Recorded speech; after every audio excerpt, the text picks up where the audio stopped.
How's it going, everyone? Today I'm going to show you how to replace your mass airflow sensor on the 2011 to 2015 Chevy Cruze. So this is a pretty quick and easy job. Your first step is to disconnect the connector. You just pull this lock back and you got this little tab right here. You're going to push down and pull your connector off the sensor. So looking at the sensor, you can see those two Phillips screws. We're going to take those out.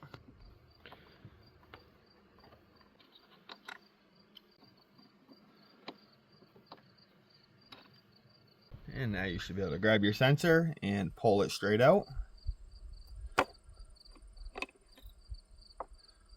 When you go to install your new sensor, make sure that this part is facing up.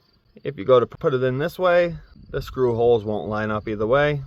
Just slide that in and make sure you push it in all the way and reinstall your two screws and just snug them up.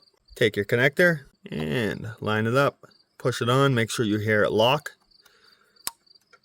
and then slide your lock clip back down. And that finishes this job up on how to replace your mass airflow sensor. If you're looking for more videos on the Chevy Cruze, make sure you check out my channel. And if this video helped you out, if you could give it a like. If you have any questions, feel free to leave a comment. And if you're not subscribed to my channel, make sure you hit that subscribe button.